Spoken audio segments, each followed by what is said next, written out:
Bonjour à tous et à toutes et bienvenue sur Soul. Si tu n'es pas encore abonné à ce YouTube channel, eh bien écoute, n'hésite pas. Allez, cette semaine, je vous amène voir comment ça se passe à Trinidad et notamment à Chaguarama. On va faire le tour des marinas et vous proposer ça tranquillement. C'est une vidéo où on vous donne de l'info. Allez, c'est parti! Salut, bonjour à tous et à toutes, les voileux, les futurs voileux, les voileuses, les futures voileuses, les curieux, ceux qui veulent juste voyager et tous les autres, papa, maman, on va les oublier quand même. Allez, on est à Trinidad comme vous le savez, Johanna est arrivée.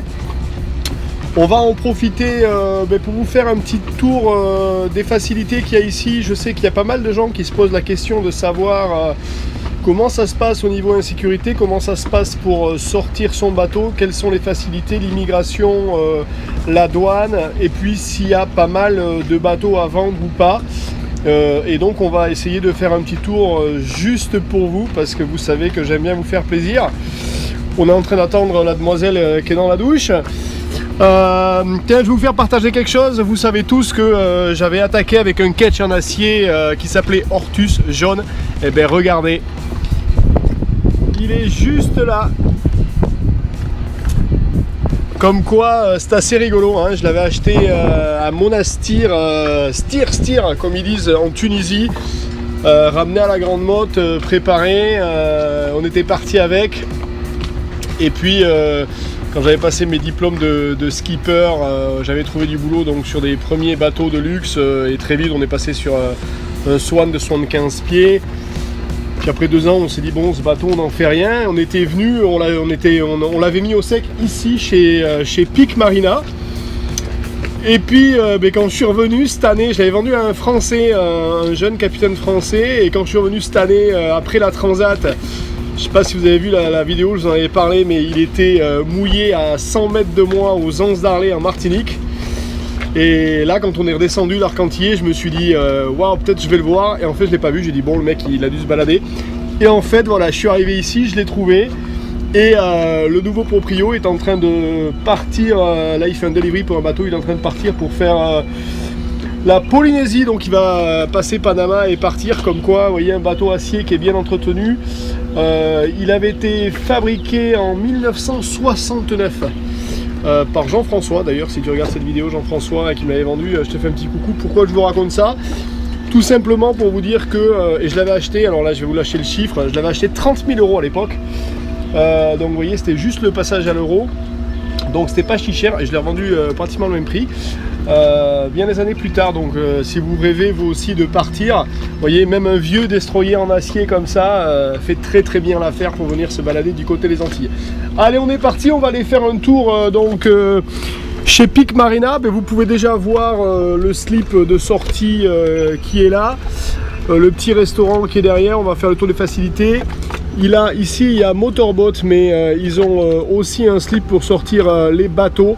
Et puis là-bas au bout, l'espèce de phare que vous voyez derrière le bateau jaune, c'est là que se trouve l'immigration et le custom. Donc on va faire ce petit tour là, je vais essayer de récupérer les tarifs et vous les partager, comme ça vous en saurez un peu plus sur les prix. Et samedi on va partir, hein. Il y a un trou ici, là, vous voyez là, hop, entre les îles. On va prendre la direction de Grenade, tout simplement parce que bon, Trinidad c'est sympa, mais là c'est la saison des pluies. Il n'y a pas grand chose à faire, on sera aussi bien à Grenade, on n'est jamais qu'à 80 000 et c'est beaucoup plus sympa. Allez, on est parti, on va faire le tour. Allez, nous voilà partis du côté de Peak Marina. Ce que vous voyez là, c'est l'entrée du Traveller Lift, donc c'est là qu'ils sortent les bateaux. Si vous passez par la gauche, eh bien vous avez un petit coin où vous avez gentiment un endroit pour venir mettre votre annexe. Ils ont également un quai où vous pouvez venir vous mettre ou en marche avant ou en marche arrière. On va voir les prix juste un petit peu plus tard, puisque ils ont eu la gentillesse de me donner toute leur tarification. Voilà le quai, donc c'est le plus large du coin.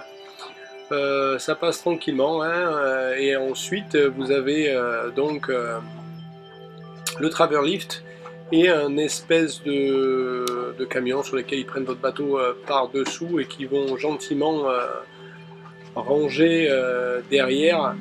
Il y a beaucoup de bateaux ici chez Peak Marina. Je vous engage aussi à aller voir le site internet si vous cherchez à acheter des occasions, car il y a pas mal de choses à voir. Allez, si on prend par là, par la gauche, en version accélérée, on arrive de suite à l'office qui est au premier étage. Bonjour madame, il s'en fout la dame. Et voilà, gentiment, ouvert du lundi au vendredi, on tape à la porte et nous voilà, l'accueil est charmant. Je vous laisse passer ça au ralenti si vous voulez avoir ou faire des pauses, les tarifications de tout ce qu'ils proposent. Tout est sur ce bout de papier, c'est quand même pas beau la vie. À l'extérieur, sous l'office, vous avez un espèce de petit patio comme celui-ci. Hein. Johanna est tranquille, elle profite un petit peu du calme. La baie est pas mal rouleuse, mais bon, c'est le jeu ici à Chaguarama. Vous pouvez aussi vous mettre sur des bouées, c'est notre cas, vous allez payer 50 à 40 titis par jour, sachant que le cours du titi varie vachement, le titi c'est la Trinidad dollar. Allez, l'intérieur du chantier, comme vous pouvez voir, beaucoup de bateaux avec ces bâches blanches, c'est un endroit où il pleut beaucoup, donc vous avez ça sur la tarification, je vous le conseille vraiment. C'est ce que j'avais fait moi quand j'avais laissé mon Ketchanas. Vous voyez, il y a tout, il y a du catamaran, il y a du monocoque, on va se rapprocher un peu. Donc voilà la méthode pour mettre les bateaux au sec ici. Comme vous savez, Trinidad est en dehors de la partie cyclonique, donc vous êtes tranquille. Et voilà le Traverlift vu de dos. Ici on est chez Motorboat ou Engine Boat.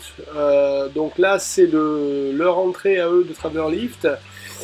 Beaucoup plus petite, donc, mais bon, en ce qui nous concerne, hein, ça passe toujours, hein, puisque la grue fait jusqu'à 50 tonnes.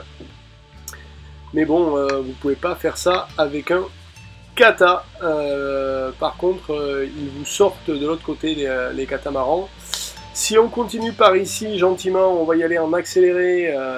Vous avez donc le fameux ponton au gasoil et à l'essence. Alors l'essence ne vaut pratiquement rien, 50 centimes du litre. Le gasoil, donc il y a 4 pompes à essence. L'eau est gratuite, vous avez la glace ici. Et la tarification du gasoil est à 6,60, ce qui n'est pas loin de 1 euro le litre. Donc voilà, mais bon, ils sont super sympas.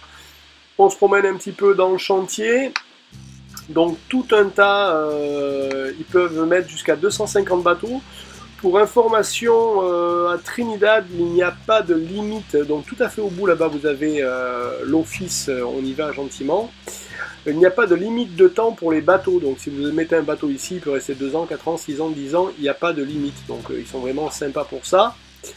À l'étage, on a l'office. En bas, vous avez les machines à laver. Il vous en coûtera, si je ne dis pas de bêtises, 20 titis ou 30 titis peut-être, comme ce qui est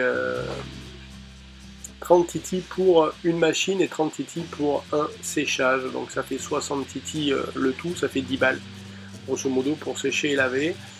Mais c'est des grosses machines. Voilà le front desk. Voilà ici toute la tarification, la même. Hein. Je vous laisse regarder ça de près et avoir le plaisir de regarder ce qui vous concerne par rapport à votre bateau. Ils sont sympas, ils m'ont tout donné pour que je puisse le regarder. Vous avez le deuxième ici. Allez, je repars depuis le haut. Là, donc faites des pauses sur les écrans gentiment pour avoir vos informations. Alors là, chez Motorboat, il y a 2 tonnes d'informations. Et c'est pas fini parce qu'il y en a encore derrière celle-là. Donc vous voyez, vous en avez des importantes et very importantes. Allez, on va se balader. Voilà la sortie des deux. Donc les deux camps là-bas, vous voyez, Peak, ici c'est Motorboat, sont sécurisés. De l'autre côté de la route, vous avez l'arrêt de bus, il vous en coûtera 6 titis, 1 euro pour aller en ville. Et si vous prenez par là, vous allez tomber, donc c'est vraiment pas loin, sur Budget Marine. Donc vous avez un Budget Marine juste à côté. Et je vous disais, les entrées sont sécurité, je n'attache pas mon annexe la nuit, je ne ferme pas mon bateau et rien ne se passe. Donc Trinidad a quand même bien changé. Si vous continuez et que vous allez tout à fait au fond sur la gauche, vous allez donc tomber sur l'hôtel qui est juste là, et au bout de l'hôtel, vous allez tomber, le voilà l'hôtel, gentiment, sur l'immigration et le custom. Donc vous pouvez aller au quai d'après ou tout simplement passer par ici. Allez, on y va en marche accélérée. La porte qui est là est toujours ouverte, donc il n'y a pas de souci par rapport à ça. Comme vous pouvez le voir, il pleut, donc on va essayer de mettre le cache de la caméra, et je ne m'étais pas rendu compte quand j'ai filmé, il y a un peu de buée. Je m'en excuse, c'est pas très professionnel tout ça, mais bon, Steph il n'est pas professionnel de la vidéo quoi. Allez, ça c'est donc le custom, il vous en coûtera 50 TT lors de votre entrée. Si vous êtes en dehors des horaires du lundi au vendredi, ça vous coûtera 70 US $ pour faire l'immigration. Moi je suis arrivé un samedi soir, j'étais à faire le lundi, je leur ai dit, il y a un dress code aussi pour rentrer, je leur ai dit que j'étais arrivé le lundi matin, c'est pas bien, mais personne n'a vérifié, donc je n'ai pas payé la taxe de 70 $ pour les over hours. En fait tu payes si tu les sollicites en dehors des heures, hein, vous les avez là les heures, et donc je les ai pas sollicités en dehors des heures, puisque j'y étais lundi matin, et ça c'est très bien passé, et voilà, donc vous avez les deux bâtiments qui sont juste là. Ils font pas d'effort au niveau des langues, donc il va vraiment falloir que vous fassiez un minimum avec l'anglais. C'est quand même beaucoup de papier, mais bon, dans l'ensemble, ça se passe bien et dans la bonne humeur. Et bien voilà, j'espère que cette vidéo vous a plu. Si c'est le cas, tu me mets un gros pouce vers le haut, tu me laisses un petit commentaire. La semaine prochaine, je vous mets quelques images, vous allez voir, enfin, pas la semaine prochaine, mais mardi pour les Patreons, on continue sur la formation de Johanna, regarde. Puis on avance tranquillement. Et là on y est. Good job. Allez, on va finir, tout le monde est stressé, mais ça passe tranquillement, regardez ça. C'était parfait. Donc la morale de l'histoire, c'est que si on y va tranquillement, que nous on ne donne pas de signe d'agitement et qu'on ne transmet pas du stress à la barre, ça se passe tout seul. Vous voyez, on est à 1 mètre du quai, le bateau il est là. Johanna, ça va? Facile? Voilà, elle dit que c'est facile. Elle s'est pas rendue compte que pour beaucoup de gens, ça aurait été le stress de venir alors qu'on peut mettre que la pointe du bateau. Pourquoi? Parce que dans son référentiel à elle, elle n'a pas la donnée comme quoi là c'est pas facile. Donc on démarre avec quelque chose qui est difficile, mais si je lui dis pas que c'est difficile, elle sait pas que c'est difficile. C'est pas si difficile que ça de venir mettre une pointe de bateau sur un ponton. Et ce qui est important, c'est ça, c'est que quand on va transmettre à notre équipier quelque chose à faire, commencez pas à lui dire ouais là faut pas que tu te rates, machin, un truc. Non, vas-y tranquille, de toute façon s'il se rate, c'est parce que tu vas pas donner les bonnes infos. Et vous voyez, elle est tranquille, hein, elle s'est même pas rendue compte que il y avait quoi que ce soit, elle est bien. Et puis voilà, la semaine d'après, on sera sur Grenade et on va attaquer, bien entendu, nos guides de navigation sur Grenade. Donc là, on part pour un mois de travail acharné, à savoir essayer de vous donner des images de toutes les baies, les entrées, les facilités sur place, le prix des transports et tout ce qui va bien. Le Patwelly est un peu vieux, on va essayer de reprendre ça et de refaire une version récente et moderne. Allez, je vous dis à la semaine prochaine. Salut, ciao, ciao.